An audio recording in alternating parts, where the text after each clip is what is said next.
103 కోట్ల రూపాయలు నెలకు పింఛన్లు ఇస్తున్నాం.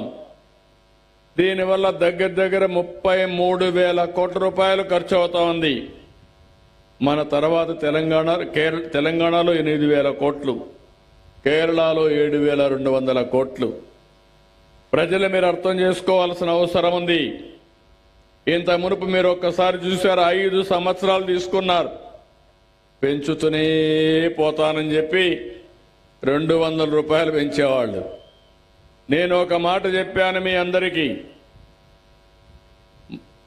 ఏప్రిల్ నుంచి పింఛన్లు పెంచి ఇస్తానని చెప్పి గడిచిన కాలానికి కూడా పింఛన్లు ఇచ్చిన ఏకైక ప్రభుత్వం ఎన్డీఏ ప్రభుత్వం అని చెప్పి కూడా నేను మీకు తెలియజేస్తున్నా. ఇలాంటివన్నీ చేస్తున్నాయి. సంక్షేమ కార్యక్రమాలకు నాంది పలికాం. నేను ఆ రోజు ఒకే మాట చెప్పాను, సూపర్ 6 అన్నాం. అవన్నిటి కూడా కట్టుబడి ఉన్నాం. అన్నా క్యాంటీన్లు మళ్లీ ప్రారంభించాం. 203 అన్నా క్యాంటీన్లు ఇస్తున్నాం. మా ఆడబిడ్డలకి నేనే దీపం పెట్టాను, వంట గ్యాస్ ఇచ్చాను. నా తల్లి కష్టాలు పడింది, అలాంటి కష్టాలు నా ఆడబిడ్డలకు రాకూడదని దేశంలోనే మొట్టమొదటిసారిగా వంట గ్యాస్ ఇచ్చిన పార్టీ, సిలిండర్లు ఇచ్చిన పార్టీ తెలుగుదేశం పార్టీ. ఆ రోజు అది గుర్తుపెట్టుకుని, ఇటీవల కాలంలో ధరలు పెరిగాయి, వంట గ్యాస్ వాడడం మానేశారు. అందుకే నేను హామీ ఇచ్చా, సంవత్సరానికి 3 సిలిండర్లు ఉచితంగా ఇస్తానని ఇచ్చిన మాట నిలబెట్టుకున్న ప్రభుత్వం ఎన్డీఏ ప్రభుత్వం అని చెప్పి కూడా నేను మీకు తెలియజేస్తున్నా. దీనికి ఇంకా చిన్న టెక్నికల్ ఇబ్బందులుంటే అవసరమైతే 4 నెలలకు ఒకసారి సిలిండర్ ఖర్చు నేరుగా మీ అకౌంట్లో వేస్తానని కూడా హామీ ఇచ్చాను.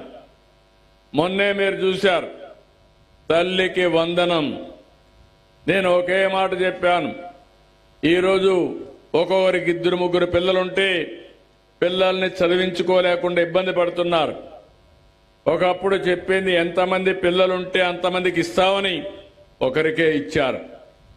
నేను ఒకే మాట చెప్పాను, ఎంతమంది పిల్లలున్నా తల్లికి వందనం ఇస్తామని చెప్పి ఈరోజు 4, 5, 6 మంది పిల్లలున్నా వాళ్లకు డబ్బులు ఇచ్చిన పార్టీ, 5 మంది ఉంటే 75,000 రూపాయలు వాళ్ళ అకౌంట్లో వేసిన పార్టీ తెలుగుదేశం ఎన్డీఏ ప్రభుత్వం.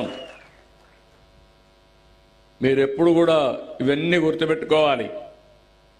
సంక్షేమంలో నేను తక్కువ చేయడం లేదు. అదే మరిగా 1వ తరగతి ఇంకా అడ్మిషన్స్ కాలేదు, 11వ తరగతి అడ్మిషన్స్ కాలేదు. అడ్మిషన్లు అయిన వెంటనే వాళ్ళ అకౌంట్లో కూడా డబ్బులు వేస్తాం. ఒక్క తల్లికి వందనం కార్యక్రమంలో 10,000 కోట్ల రూపాయలు తల్లుల అకౌంట్లో వేసి మీ ముఖంలో ఆనందం చూసిన పార్టీ ఎన్డీఏ ప్రభుత్వం అని చెప్పి కూడా నేను మీకు తెలియజేస్తున్నా. అదే మరి రైతులకు ఇబ్బందులు లేకుండా చేయాలనుకున్నాం. సకాలం నీళ్లు ఇస్తున్నాం. అవసరమైన విత్తనాలు కానీ, క్రిమి సంహారక మందులు కానీ, అదే మరిగా ఎరువులు కానీ